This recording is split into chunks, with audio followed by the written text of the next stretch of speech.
पर ब्रह्म सत्य स्वरूप, जिनके अंदर सत्य का कभी अंत नहीं होता, जिनके अंदर अनंत सत्य विराजमान रहता है, ऐसी द्वारका माई के फकीर के बेटा बेटियों, आपने 28वें अध्याय में बड़ी प्रेममयी और भक्तिमयी कथाएं को सुनी। लाला लक्ष्मी चंद, जिन्हें पैतृक रूप से ईश्वरी भक्ति प्राप्त हुई थी, बाबा से मिलने का उनको सौभाग्य प्राप्त हुआ और उन्हें कृतार्थ किया। बाबा ने अनेक संशय दूर किया और अपनी सर्वव्यापकता का अनुभव कराया।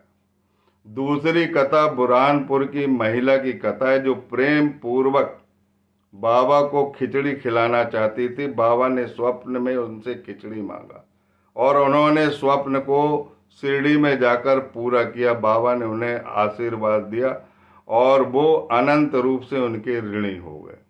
तीसरी एक महान कथा आती है परम शिव भक्त की, जो बिरम गांव का मेघा है, जो हरि विनायक साठे के यहाँ रसोइया का काम करता था और हरि विनायक साठे को साईनाथ महाराज ने शिव रूप में दर्शन दिया था। ये पक्का शिव भक्त था। उनका जो रसोइया था वो पंचाक्षरी मंत्र उसके हृदय में अभ्यस्त हो गया था। 24 घंटे उसके हृदय में जाप चलता रहता था और उन्होंने इसी कारण कि ये सच्चा शिव भक्त है, इसे शिव जी के पास भेज देना चाहिए और उन्होंने शिरडी उन्हें भेजा।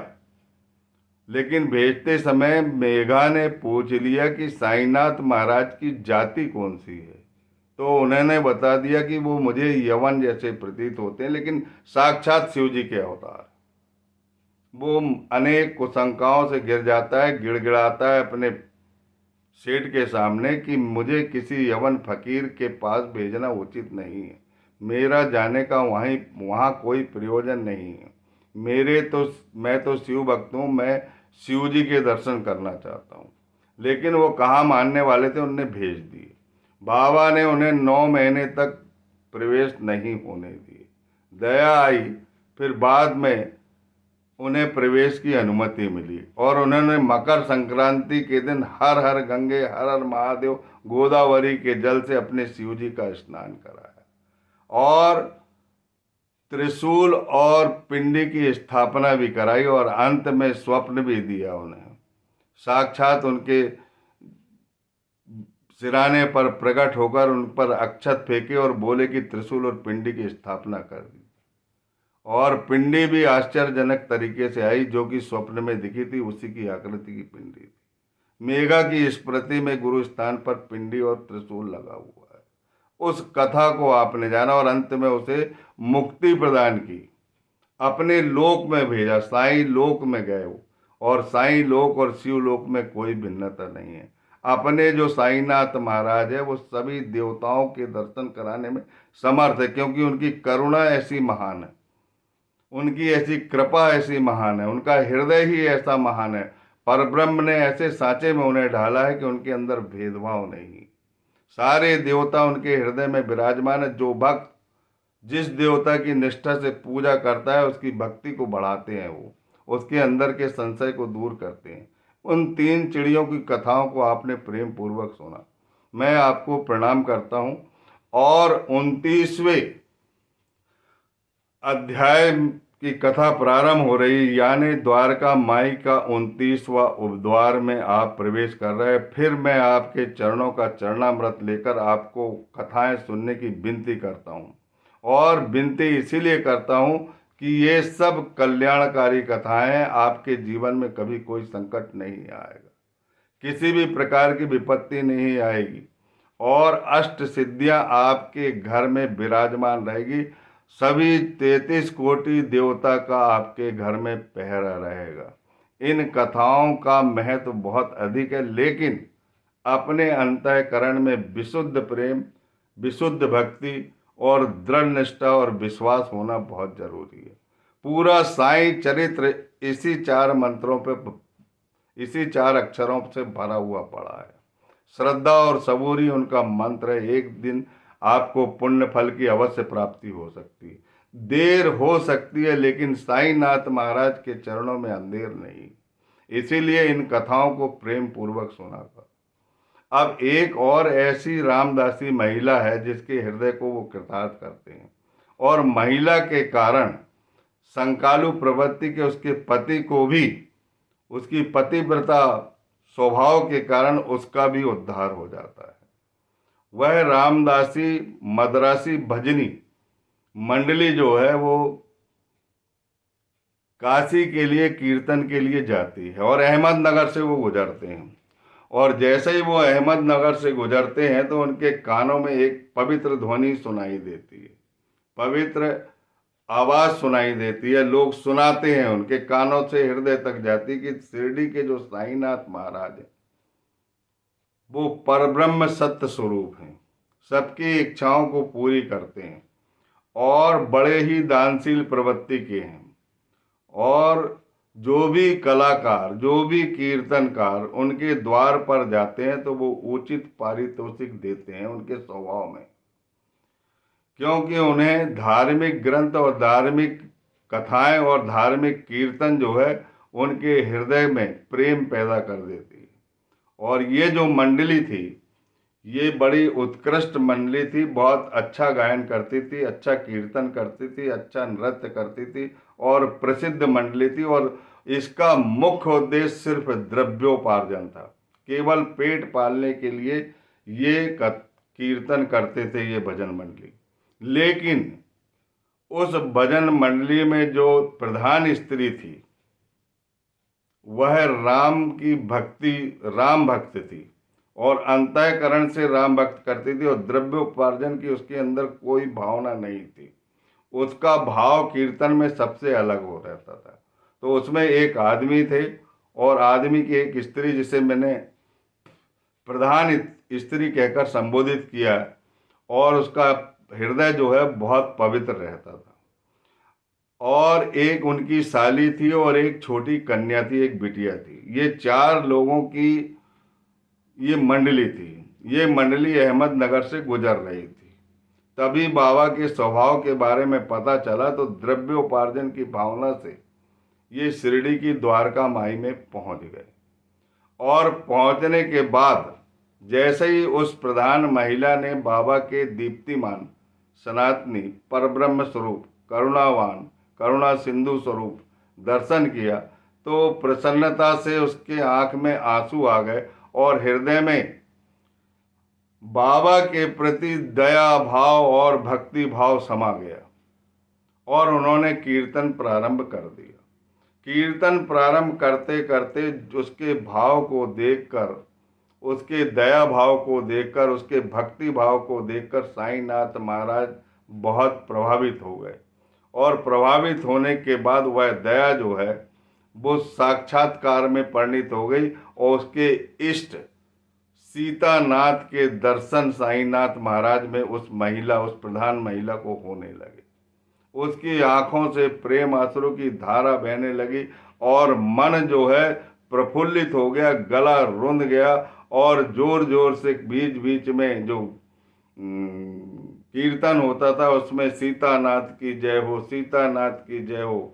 तो इस प्रकार का दृश्य वो देखने लगी और सभी लोगों को बड़ा कौतूहल हुआ और उन्हें आश्चर्य भी हुआ। फिर इसके बाद दोपहर के समय वो है अपने पति से बताती है कि मुझे साईनाथ महाराज के शरीर में रामचंद्र के दर्शन हो रहे थे और वो दर्शन पाकर मैं प्रसन्नता से नाच रही थी और मेरे मन में बहुत अधिक प्रसन्नता थी जिसका मैं वर्णन नहीं कर सकती। तब उन्होंने शंका की दृष्टि से बोला कि हम भी तो भजन कर रहे थे, हमको साईनाथ महाराज ने रामचंद्र के दर्शन क्यों नहीं कराए। और वो ये भी जानता था कि मेरी पत्नी सीधी सादी भोली भाली है और ये हमेशा राम राम करती है और राम के दर्शन ही इसकी आंखों में बने रहते हैं। हो सकता है इसका मनोभ्रम हो, कहीं ऐसा संभव नहीं है कि साईनाथ महाराज रामचंद्र भगवान बन जाए। ऐसी उसकी बात हुई, परंतु उसने अपने पति पर की बातों पर ध्यान नहीं दिया। उसका प्रेम वैसा ही बना रहा और तब भी जब वो दर्शन करने गई तो फिर श्री रामचंद्र जी के दर्शन हुए। और शाम के समय जब वो सोते हैं उनका पति सोता है तो उसे विशेष प्रकार का स्वप्न दिखता है। ऐसा अद्भुत विलक्षण स्वप्न ना तो आप किसी पुस्तक में पढ़ोगे, ना ही आपको साईं चरित के अलावा कोई बता सकता है। इसीलिए साईंनाथ महाराज जो साईं चरित पढ़ते हैं, जो साईं कथाएं सुनते हैं और प्रेम पूर्वक सुनते हैं, भक्ति भाव से सुनते हैं, उन्हें बाबा स्वप्न देते हैं और स्वप्न में अनुग्रह भी करते हैं। ये उनकी कृपा का अनेक उदाहरण मैंने देखा, अनेक वीडियो देखा, अनेकों के अनुभव पढ़े। लेकिन जब तक साईं चरित नहीं पढ़ेंगे, जब तक मूल मंत्र, मूल ग्रंथ के कथाओं को नहीं पढ़ेंगे, तब तक साईंनाथ महाराज की कृपा पाना संभव नहीं है। और द्रव्योपार्जन के लिए साईंनाथ महाराज के कोई भी काम हमें नहीं करना चाहिए। इस कथा से हमको शिक्षा मिलती है। अब रामदासी को जो सपना आता है, मैं वो सपना बताना आपको प्रारंभ करता हूं कि रामदासी एक रस्सी से बंधे हुए हैं और पुलिस उन्हें रोड से घसीट कर ले जा रही और कारावास में डाल देती। और साईंनाथ महाराज जो है जंजीर के दरवाजे के बाहर खड़े रहते हैं। वो बहुत व्यथित रहता है, वेदनाओं से पीड़ित रहता है और साईंनाथ महाराज से हाथ जोड़कर प्रार्थना करता है कि तुम हमारे पास खड़े हैं, उसके बाद भी मेरी दशा ऐसी क्यों हो रही है? अगर तुम हो तो मेरी दशा ऐसी नहीं होना चाहिए। मेरे ऊपर कृपा कीजिए, दया कीजिए और मुझे क्षमा कीजिए। तो साईंनाथ महाराज ने उनसे कहा कि आपके कर्म अच्छे नहीं हैं। तब उसने बोला कि मुझे अपने कर्मों की स्मृति नहीं है। बोले इस जन्म के नहीं, पिछले जन्म के भी हो सकते हैं। तब उनने बोला कि पिछले जन्म में यदि मैंने मान भी लिया कि बुरे कर्म किया है, तो वो आपके होते हुए एक सूखे घास की तरह जलकर राख हो जाना चाहिए। ये आपके होते हुए इन पापों का नाश हो जाना चाहिए। तो उन्होंने बोले कि सचमुच तुम्हारा ऐसा विश्वास है क्या? हाँ। तो उन्होंने हाँ में उत्तर दिया और हाँ हाँ कहने के बाद साईंनाथ महाराज ने उसे आज्ञा दी कि आंखें बंद करो। जैसे ही वो आंख बंद करता है तो उसके शरीर से जो रस्सी बंधी हुई रहती है, जिसके सहारे वो घसीट के लाते हैं, वो रस्सी खुलकर एक तरफ हो जाती है। और जैसे ही अपने पैरों के पास देखता तो एक पुलिस वाला गिरा हुआ पड़ा रहता है और उसके शरीर से लहू बहता रहता है। और बाबा जो है द्वार के, जो जंजीर का द्वार रहता है, जिस कारागार में उसे डालते हैं, उस द्वार के बाहर खड़े रहते हैं, उसको निहारते और उससे कहते हैं कि बच्चू, अभी बड़े बड़े अधिकारी पुलिस विभाग के आने वाले हैं और ये सभी अधिकारी जो है वो आपकी अच्छी तरह खबर लेंगे।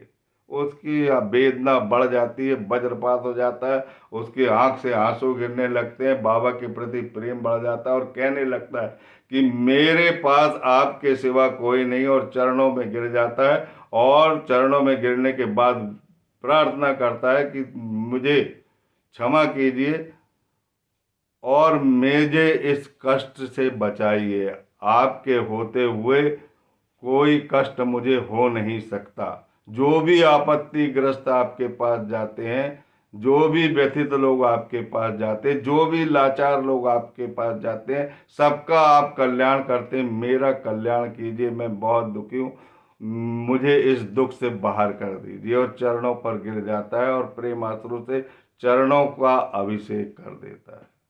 तब साईंनाथ महाराज कहते हैं उनसे कि तुम्हारे पिछले नमस्कार और अभी के नमस्कार में क्या अंतर? तो वो है उत्तर देता है बड़े प्रेम पूर्वक कि मेरा जो पिछला नमस्कार था वो द्रव्योपार्जन के लिए था